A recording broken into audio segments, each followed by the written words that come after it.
Voy a preparar este clasito, lo voy a entregar un poquito para todos y lo vamos a leer un poquito.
Vamos a leerlo juntos, ¿verdad?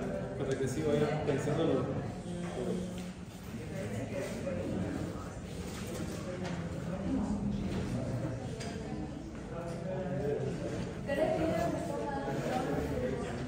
Ok, dice así. Dice así: el caso de un varón de 21 años que acude al centro de urgencia rural con una historia de un día de rigidez progresiva de cuello y mandíbula, dificultad para tragar, rigidez de hombros y espalda y rigidez abdominal. Al ser interrogado, el paciente refiere que la rigidez de la mandíbula fue el primer síntoma, seguido de la rigidez de cuello y la disfagia. Aquí, por ejemplo, si van viendo palabras interesantes, me avisan, ¿no? Pero disfagia, por ejemplo, es la imposibilidad de tragar, ¿no? Ya sea alimentos al principio líquidos y luego se van haciendo los sólidos. En la exploración se observa que tiene rigidez en los músculos del cuello, los hombros y los brazos. Tiene una mueca en la cara que no puede detener voluntariamente y la espalda arqueada por contracción de los músculos de la espalda. Tiene una pausa también para hacer comentarios, ¿no? Esta contracción de músculos de la espalda que refiere el caso es una de las posiciones más dramáticas que existe en la medicina entera, ¿no? O sea, como que yo lo vi una sola vez, ¿no? En un caso en San Juan en terapia intensiva y es impresionante cuando uno lo ve, o sea, llega hasta tal punto, es impresionante. No sé si habían escuchado del opistótono, seguramente en algún momento sí.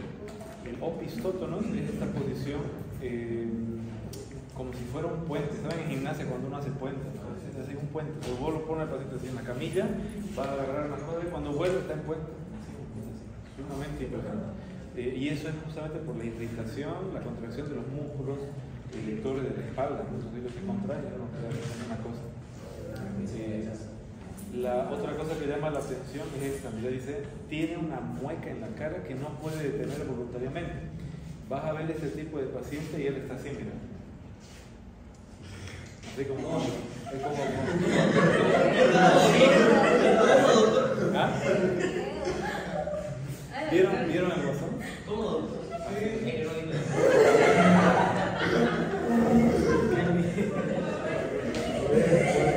Oye, después nace Enrique, no lo sé. Y otro amado, ¿ah? Ya ver, uno se ve. Ya. A ver, entonces, esta es la famosa risa sardónica. Risa sardónica. ¿Sabes? Como que parece que te estás haciendo la burla, es como te digo, una sonrisa burlesca por contracción de los risorios de Santorini, ¿no? Entonces el paciente queda bien. ¿Vieron? Es como el guasón, ¿no? Es una cosa así que no se importa. Y es hasta incómodo, porque vos le dices al paciente, ¿pasa algo? ¿No? Y él, no. Casi, bueno, de verdad. La rigidez de cuello también llama la atención. Cuando te dicen rigidez de cuello, uno lo primero que piensa es meningitis, ¿no? Un truco es que vos le vas a decir así, mira, el mentón lo vas a apoyar en el esternón. Una maniobra clásica para ver si tiene rigidez de nuca. Los pacientes que tienen rigidez de nuca no van a conseguir doblar el cuello. Y lo primero que tienes que pensar es meningitis de todas formas, pero en este caso la rigidez de nuca ocurre sin irritación de las meninges, ¿no? Porque normalmente son las meninges las que se irritan y estás ahí rígido. Bueno, entonces miren lo que tiene, ¿no? El médico concluye que el paciente tiene contracciones musculares esqueléticas tetánicas, o sea, es un caso de tétanos, ¿no? Se observa laceración de 3 centímetros en el pie izquierdo. El paciente dice haberse hecho una herida hace 7 días mientras araba los campos en su granja. No se ha vacunado contra el tétano, se le diagnostica una infección tetánica y se le administra una inyección antitoxina tetánica, ¿no?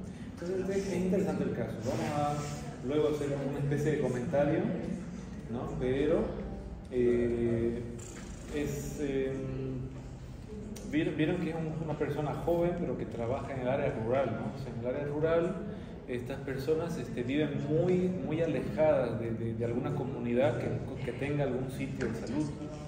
Entonces normalmente ellos trabajan ahí mismo en su campo y muchas veces ellos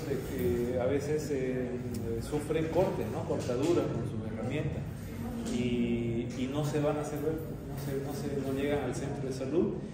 La mayoría no tiene vacunación completa, entonces ocurre este tipo de cosas, ¿no?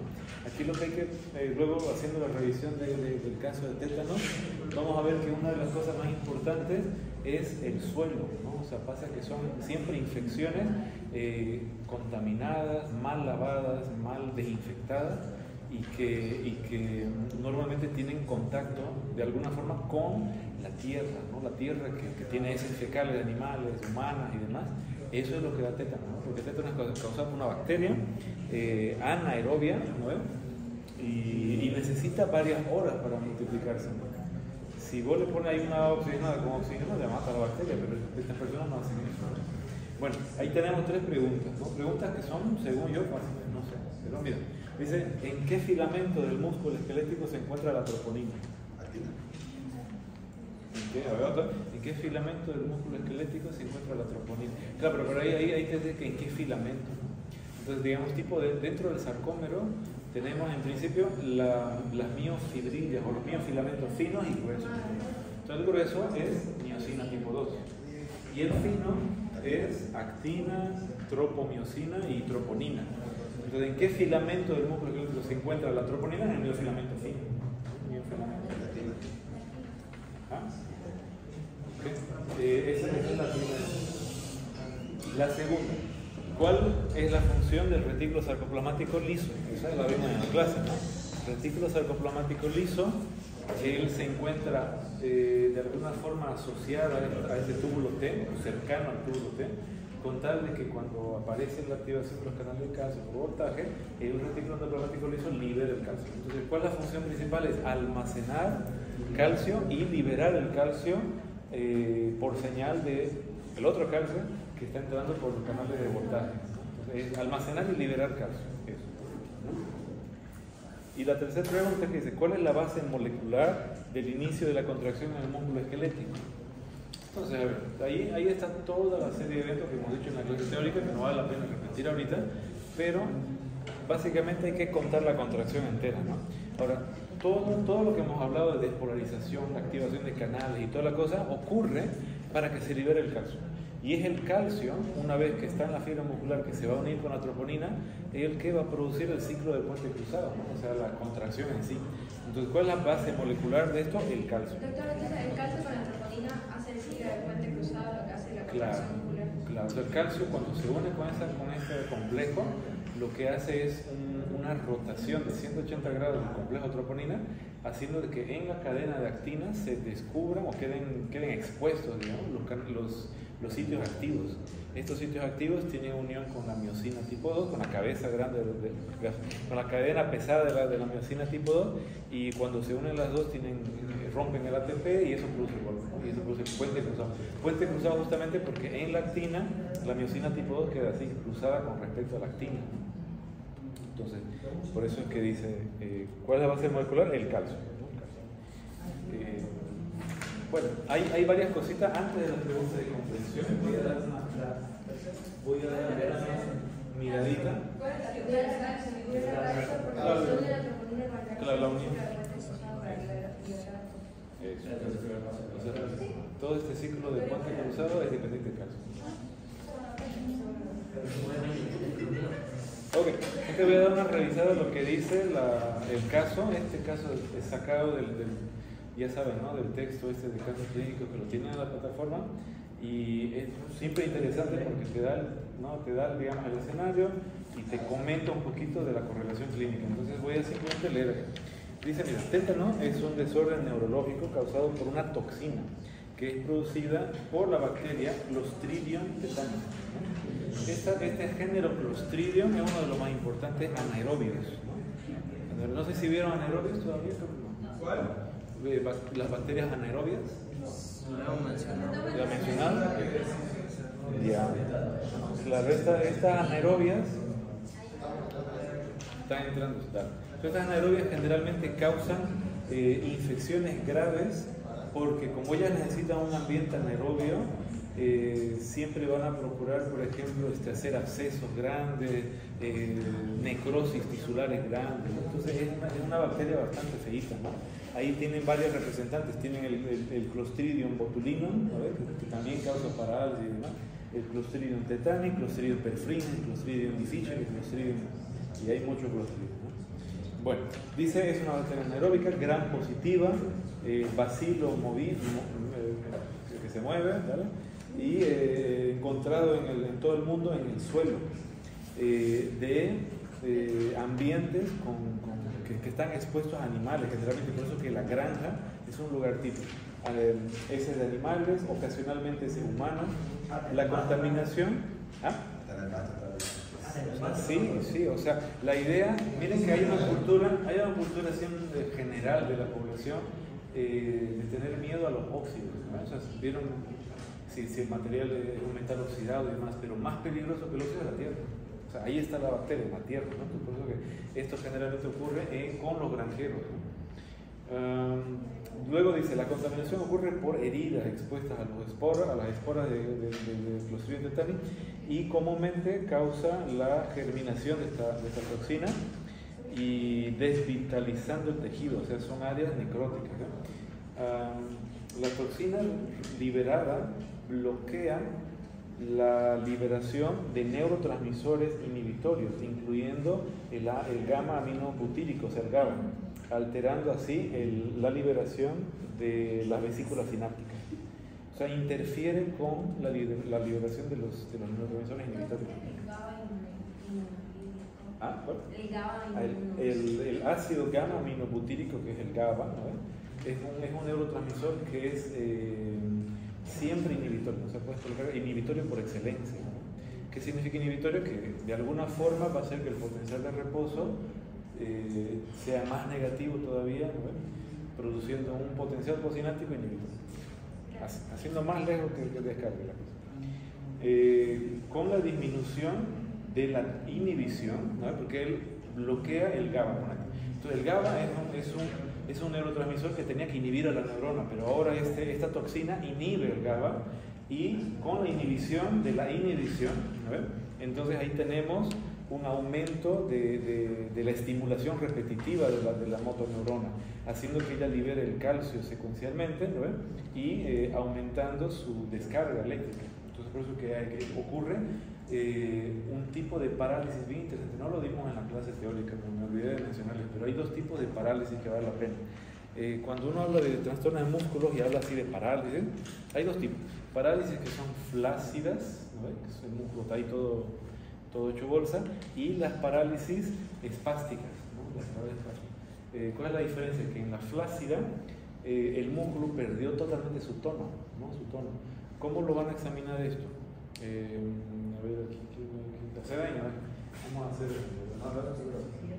Entonces, básicamente, ustedes le dan, le piden al paciente la presión de pierna o lo que tienen que expresar, y van a hacer movimientos así, movimientos para arriba, abajo. Y aquí, por ejemplo, yo siento que, mira, cuando yo hago los brazos así, él es como que produce inconscientemente cierto movimiento para adentro, porque debe ser, soltar mi brazo, ¿no? Dámelo, mío. Entonces, ese es el tono muscular del músculo. El tono muscular del músculo es un poco complicado, pero es el tono, ¿no? Entonces, cuando vos vas haciendo movimientos, los músculos tienen cierta tonalidad que se oponen al movimiento pasivo. Ese es el tono. En cambio, un músculo flácido vos lo vas a poder mover y se siente gelatinoso. Claro, como un muñeco, exacto. Ahora, esa es la parálisis espástica. Y la otra sería la parálisis, esta es la que acaba, es la flácida. Y la espástica es cuando el músculo queda rígido. El músculo está rígido. Ahora la pregunta del millón es, en la clase hemos visto que hay dos estaciones neuronales importantes. La de arriba, que es la primera estación, y la segunda estación que está en la médula, ¿no? Cuando uno tiene una parálisis espástica y flácida, ¿cuál corresponde a cuál? O sea, digamos, una espástica significa que arriba, ¿no ven? Como hemos dicho, arriba... la flacidad de 4 es la espástica de la otra vez lo dices. La flacidad es la que está en 4 y la otra es la contracción de la médula. La espástica sería medular. Bueno, la espástica la de La contracción. espástica es cuando está contraído. Eso sería la médula. Y sería al revés. Al revés. ¿Sabes por qué? Porque mira, pasa que arriba, digamos en el cerebro, no habíamos dicho en la clase que el sistema periférico se maneja como que garantiza la contracción, ¿no? O sea, el cerebro, la zona motora no planifica, nada, o sea, eso está en otra parte, no está en la área premotora y demás, vamos a hablar de eso. Pero el área motora dice, vamos a mover, ¿no? Es así como al estilo Tercer Reich, ¿no? Vamos, mueve el brazo, vamos, arriba, ¿no es así? Entonces esa es la señal de ejecución. Esa señal de ejecución baja hasta la médula y la médula obedece. Sí, mi capitán, vamos a mover. Y le dice al músculo, oye, muévete. ¿No? Ahora, pero ¿qué pasa si cortamos la vía de la médula? Arriba sigue mandando, ¿no? De arriba seguimos voluntariamente queriendo mover el músculo, pero ya no llega la información. Entonces el músculo que queda esperando ansioso la información se queda ahí. Y dice, bueno, se olvidaron de mí, ni modo, ¿no ven? Y poco a poco se va atrofiando y hasta que llega, digamos, a perderte tanto. Entonces, cuando uno ve parálisis flácida, deberíamos sospechar de una lesión en la segunda motoneurona, o sea, en la lesión, digamos, una lesión medular, por ejemplo, flácida. Y cuando hay una lesión arriba, esa más bien ocasiona una espástica. ¿Por qué? Porque arriba tenemos dos órdenes. Ejecuta, para. O sea, abajo es simplemente hago lo que tú me pides, ¿no? O sea, llevo la información, ya sea inhibitorio o excitatorio, no sé, lo manda arriba, ¿no? Entonces, cuando se daña la de arriba, se pierde la inhibición también. Entonces, como ya no hay inhibición, el de abajo dice, bueno, vamos a contraer, ¿no? Esto manda contracción. Más o menos así la cosa. ¿Ok? Entonces, yo digo esto porque en este caso lo que está fallando es que se inhibe la inhibición, ¿no? Se bloquea la inhibición en el GABA. Y por lo tanto, la neurona simplemente manda las señales contractorias. Ok, dice, el síntoma del tétano puede comenzar, por ejemplo, comenzar con tetania. Tetania es como una contracción potente de los músculos faciales. Principalmente los más afectados son los masticatorios, es decir, queda como una contracción de los masticatorios, pero sin parar en la cara, contracción de los masticatorios. Eso se conoce como trismus, ¿vale? Trismus. O sea, vos le das así un pequeño golpecito aquí, está tan excitado el músculo masticatorio que te va a hacer así. Me va a morder. Pero esto de verdad se hace. Vos digamos, para probarlos toda la contracción, vos a veces con unos golpecitos, eso se produce la contracción de la mandíbula, pero estos pacientes tienen la mandíbula totalmente contraída siempre. Ese es el trismus, ¿no? Entonces comienza ahí. Luego progresa para el cuello, para el cuello y los hombros, lo que le da la rigidez de nuca, y luego a las extremidades inferiores y superiores, ¿no? Generalmente ocasiona espasmos, ¿no? Que pueden incluso afectar la respiración, y esta antitoxina, la antitoxina administrada neutraliza a la toxina, ¿no? Entonces aquí es importante ya no solamente la vacunación, sino que da antitoxina, ¿no? Entonces ya cuando tienes tétano tiene que dar antitoxina, o sea, el suero antitetánico, ¿no? Básicamente eso. Vamos a ver ahora, bueno, aquí hay un montón de revisión del músculo esquelético, ¿no? Entonces esto no vale la pena mucho, pero voy a leer las preguntas de comprensión, que no sé dónde está. Aquí está, pregunta de comprensión. Vamos. Entonces, pregunta de comprensión me dice así: un investigador estaba examinando, esta es la pregunta que digo que copié y pegué para el año pasado. Un investigador estaba examinando unas flechas enviadas de Sudamérica.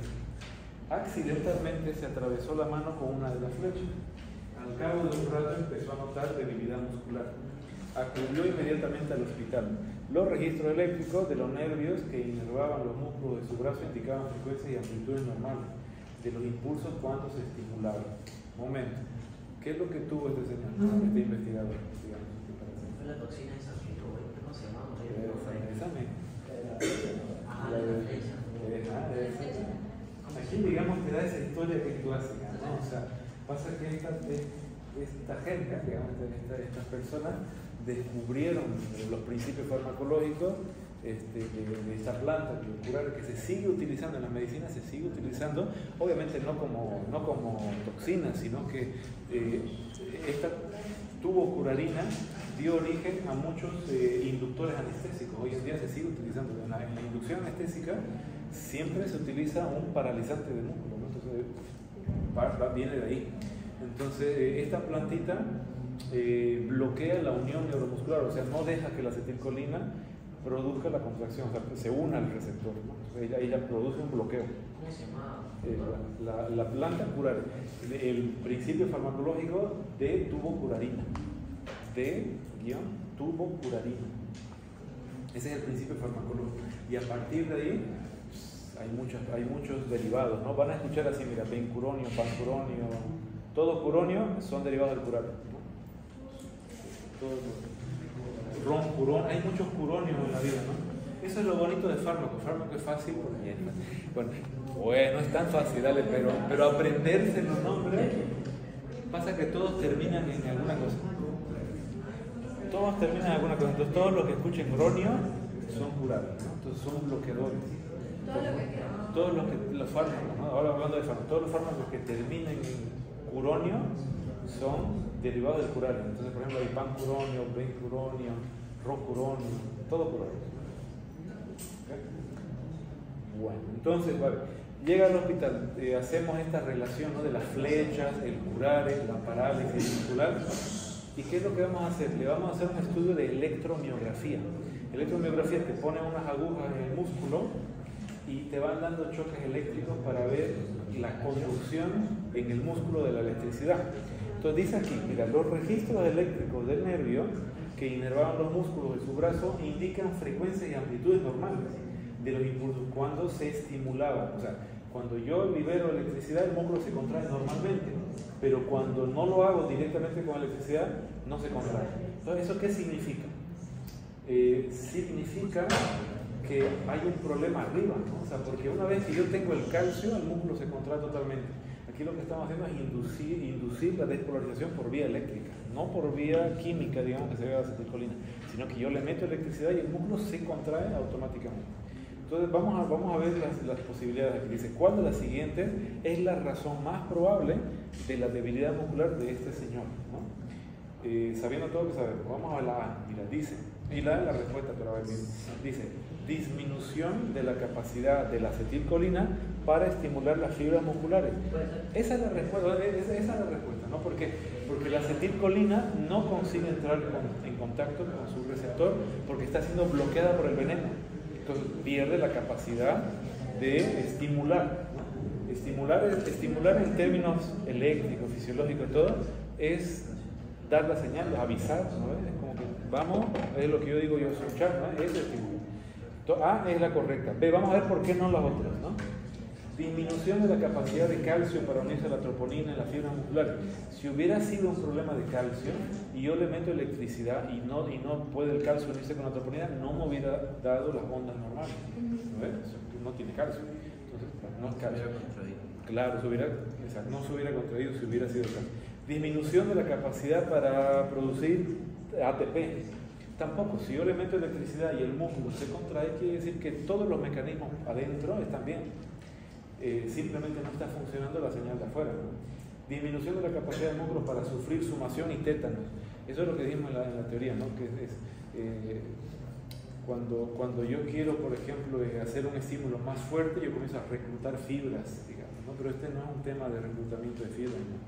Disminución del calcio intracelular, no. Entonces la mejor respuesta sería la A, ¿no? O sea, una incapacidad de la acetilcolina para estimular las fibras musculares, ya que hay un bloqueo, ¿no? Un bloqueo.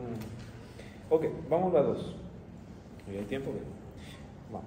Una persona levanta pesas de forma rutinaria, ¿no? Estamos en el gimnasio.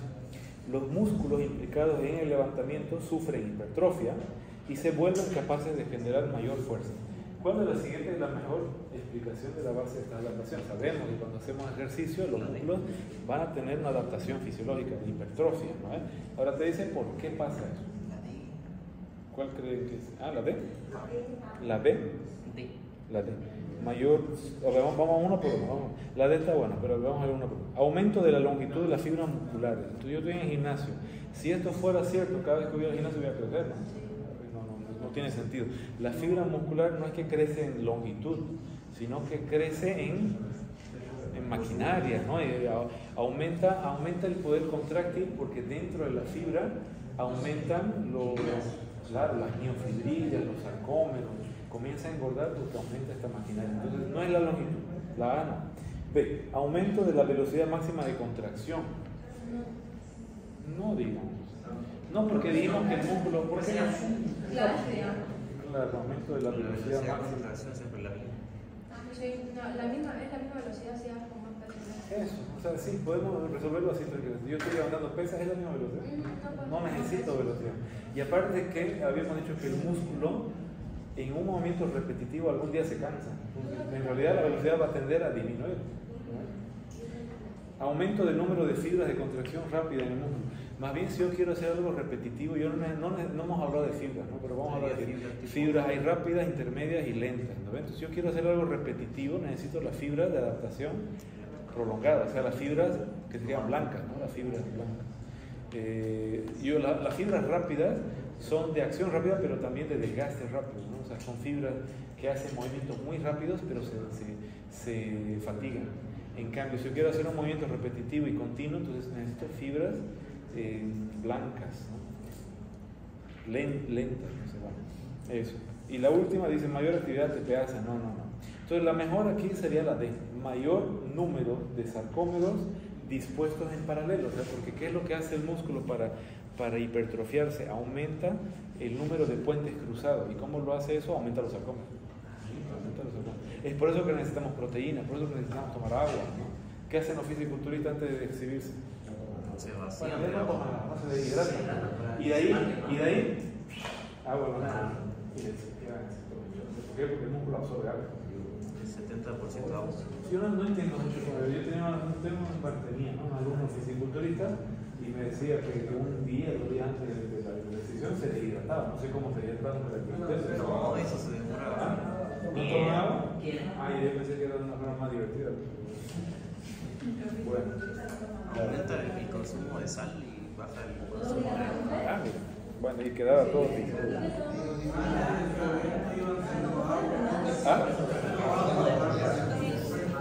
Toma.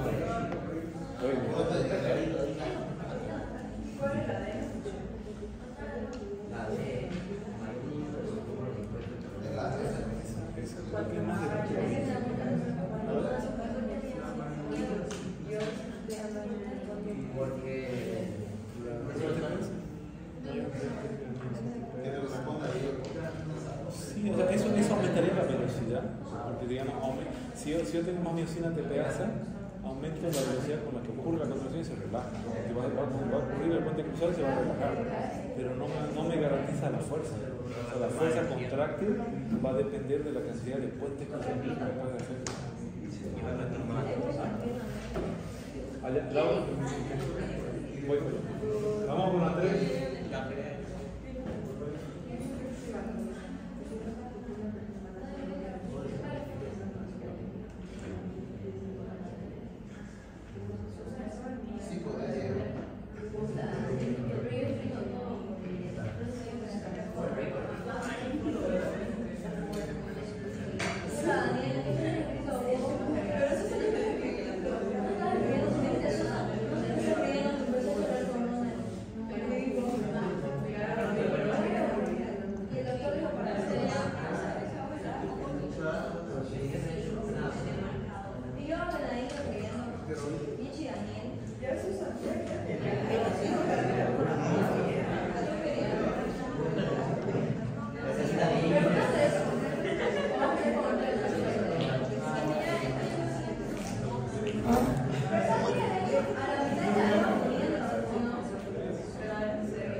Vamos con la 3, la última.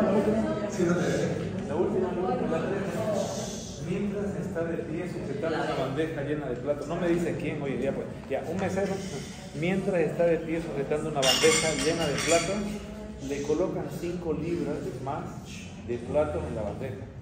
Los músculos que sujetan los platos aumentan su fuerza de contracción. ¿Cuál de los siguientes es más probable? Ahí tenemos esa idea, ¿no? De que yo agarro cierto peso y poco a poco le voy aumentando el peso.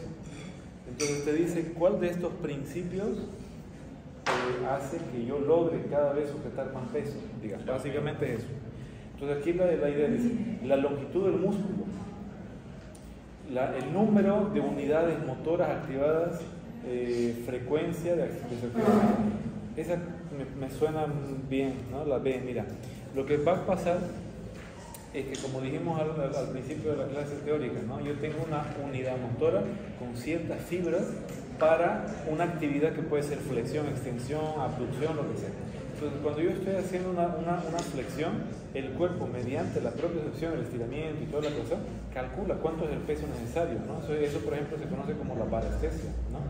La barognosia y la parestesia. Parestesia, percibir que hay una presión en mi piel, y la barognosia, tener una noción de cuánta presión. Vamos a ver eso en las prácticas también. La idea es que, por ejemplo, en este módulo ustedes aprendan a hacer un mini examen físico neurológico, digo, ¿no? O sea, poner a prueba la sensibilidad y todo. Bueno, entonces yo voy colocando más platos y el cuerpo va interpretando que el peso va aumentando. Entonces, digamos, si mi unidad es 10 fibras motoras, 10, Si yo levanto un peso y es un peso así pequeñito, no necesito las 10, necesito 1, 2. Pero mientras voy colocando más platos, voy reclutando más fibras. Entonces es un tema de reclutamiento de fibra. Entonces, ¿cuál te da esa respuesta aquí? La B. Dice, ¿qué es lo que va a hacer el músculo al respecto? Va a cambiar el número de unidades motoras activadas y la frecuencia de su activación. O sea, cada uno de los músculos van a ir siendo llamados para hacer una fuerza cada vez mayor, una contracción mayor. ¿No? Tiene sentido, ¿no? Cuando mientras más peso esté levantando, más unidades motoras va a afectar, y también se va a liberar más acetilcolina. Claro, o sea, técnicamente sí, pero por fibra. O sea, digamos, cada fibra tiene una terminación y esa terminación al activarse va a liberar acetilcolina que va a contraer la fibra, ¿no? Entonces, si yo necesito levantar algo muy pesado,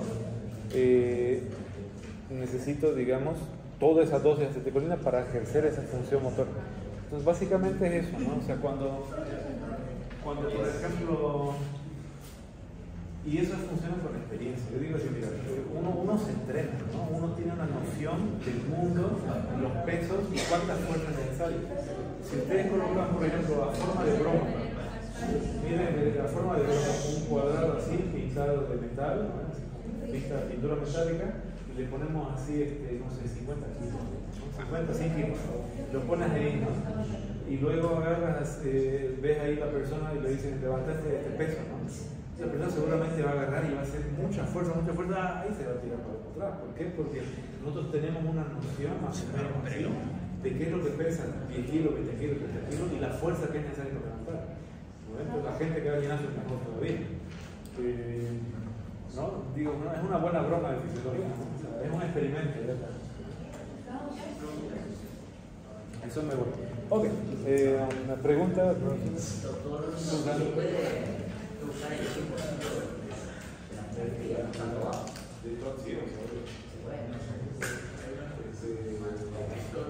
No, y digamos que los entrenamientos después se va aumentando. Que cada fibra muscular cada vez es más potente. Pero ahora no se puede usar para siempre, no se puede usar una o dos contracciones poderosas y las otras contracciones van a ir disminuyendo. Porque el músculo esquelético funciona, la función para ir disminuyendo. En algún momento te va a cansar. Y el entrenamiento lo que hace es producir, digamos, un performance más o menos, digamos, equilibrado, pero digamos, la fatiga es inevitable.